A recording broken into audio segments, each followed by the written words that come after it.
I turned 4 the year that Star Wars came out. It came out in the summer. My birthday's in November. So I don't really remember a time without Star Wars. Everything I've ever known has been based around, Star Wars. I don't know a time before that because I was very young. My mom took me to the theater 3 times the first week it came out, but being 3.5 years old, I don't remember that. So I just assume that she's correct. But every time the movie was available to watch, I made sure to go watch it. One of the biggest times I remember, we had Showtime growing up, so when it came out on Showtime, it was a big deal. I got up early that morning and got ready for school, and then I sat down at I think it started at 6 o'clock that morning, and I watched it until I had to leave for school, and my mom was not super thrilled with that, but she understood. I mean, I took care of what I needed to take care of in order to go to watch it and get school on time. And I think I ate my breakfast in the living room that day. So yeah, Star Wars is a part of me, is a big part of who I am. And there was a point in my life, and I'm not like this as much now as I used to be, but whenever somebody would say something to the effect of, "Oh, that looks like it's from Star Wars," I would disagree, not maybe verbally or to them, but in my head, that looks nothing like any. That's like Star Trek, maybe. But I, like a lot of Star Wars fans, kind of had our own image, our own ideas of what Star Wars is. It's a very, social, public thing, a phenomenon, a cultural event. But there's also that personal level. That's that little bit, who's your favorite character? What's your favorite scene? What these people or these characters or these events mean to you as far as being part of Star Wars lore. And as such, sometimes the debates and sometimes the debates and the differing opinions can result in some very heated debates, I guess I should say. Because no one, just like anything, no one has the same thoughts and ideas on something like this, something as subjective as a film or a book or whatever. That's where I come from when I talk Star Wars. I love it. I've always loved it. I always will love it. And then another aspect of that is, being 4 years old in 1977 versus being 26 years old in 1999 versus being 42 in 2015. My personal life has had, changes on how I view things, And speaking of how we view things, a big moment was when Obi-Wan in Return of the Jedi told Luke that what he told him was true from a certain point of view. That is one thing that has always been kind of an interesting part, because Obi-Wan wasn't necessarily wrong, and after we got the prequels, we kind of saw that, he had his own take on what went down, but, it's also, it's kind of we're kind of like Luke, a certain point of view? Darth Vader wasn't anybody. He didn't murder and strike down Anakin. Anakin fully gave in to the dark side and became Darth Vader. So, depending on how you look at it, things may be different. So, that idea going into The Last Jedi, I've watched twice now, and I'm hoping to watch it a third time. Because I have a different perspective now than when I watched it opening weekend. For instance, I didn't care for the movie. I guess what I'm saying is, out of all the Star Wars films, this one feels the least Star Wars to me.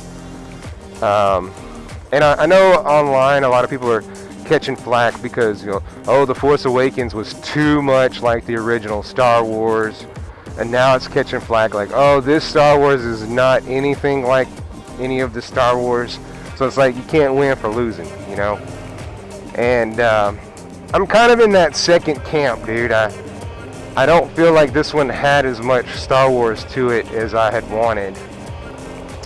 But again, that's perspective. It's perspective, you know. We all have personal ideas of what Star Wars is and what Star Wars isn't. Some people don't like the prequels for whatever reason. I don't care for them. They're not magical to me, but I take that as watching at 26 versus 4. You know? I didn't walk out of The Phantom Menace thinking anything other than, man, that was cool. You know, later on I had to reflect on it and go, you know what, it's not as cool as I thought it was.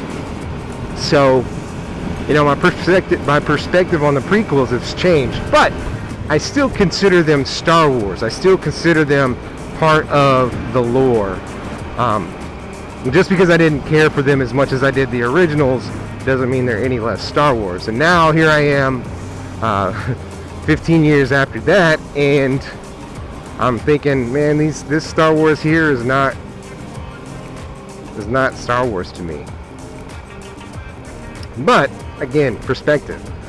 When I went into this movie, I had certain ideas. Part of it was some of the marketing, some of the things that were said about this movie was that it was going to feel like Empire Strikes Back. It was going to have that downer kind of, oh my gosh moment, what are we gonna, you know, and I don't remember what they said specifically. You could take that as, oh, there's gonna be a huge reveal, maybe Rey's parents get revealed, or maybe it's the First Order really devastates the Resistance, and we're left thinking, ooh, what's gonna happen now? Or, you know, it really leaves a lot of things up in the air as far as the tone of the movie is concerned.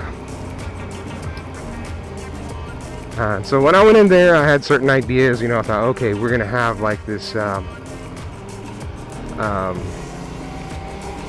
Empire Strikes Back type feel where it's just doom and gloom all throughout. Nobody wins anything except for the bad guys. Another part of that too is growing up with the original trilogy. Luke Skywalker is the main person there. We watch Luke Skywalker. Then we get the prequels and we find out that Star Wars isn't so much about Luke as it is the Skywalkers. It's Anakin Skywalker rising up as a great Jedi, falling to the dark side, and then redeeming himself at the end. So it's a Skywalker story. So Star Wars, to a lot of fans, is the story of the Skywalkers. So going into The Force Awakens and into The Last Jedi, we have an idea that we're going to continue this story of the Skywalkers, and with Ben Solo, Kylo Ren being the grandson of Darth Vader through Princess Leia. I mean, we do have that, but we don't necessarily know Rey's story. So there's a little bit of an expectation that Rey is going to have some sort of familial connection to the Force. That's the expectation. So those are all the perspectives I went into watching it. And when I walked out, I had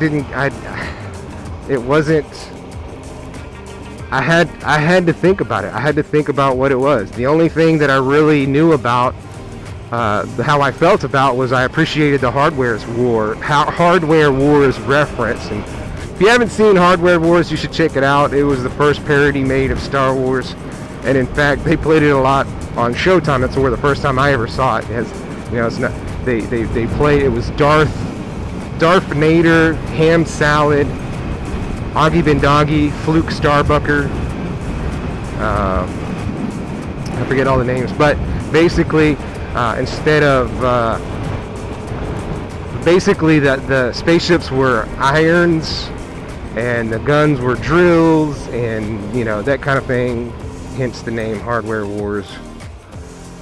It was a fun thing. So there is a reference in the film to Hardware Wars. So if you haven't seen it, if you haven't seen the movie, or if you haven't seen Hardware Wars, you're not going to get that. But But it's there, and that's the only thing that I came out thinking, yeah, there was a Hardware Wars reference in there. I went and watched it again. I went and watched it with the friends of mine. Then I watched it again with some of my family, and I got to watch it again with it kind of a, I know what happens, so I can kind of pay attention to what goes on around what happens. I can pay attention to certain things more and concentrate less on other things. And of course, after I watched the movie, I read through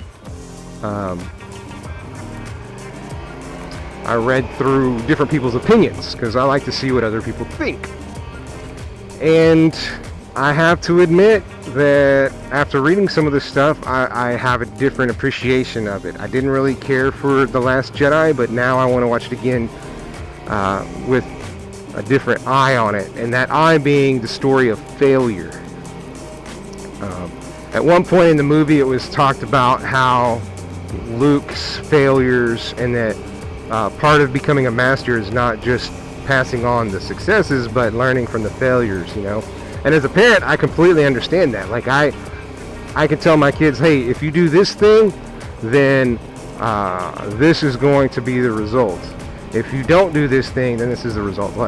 So if you learn by what I'm telling you, then you'll save yourself a lot of heartache. Whereas, if I only teach people what I learned from being successful, that's not going to work, because you've got to learn from your failures. You fail a lot more than you succeed, so it's important that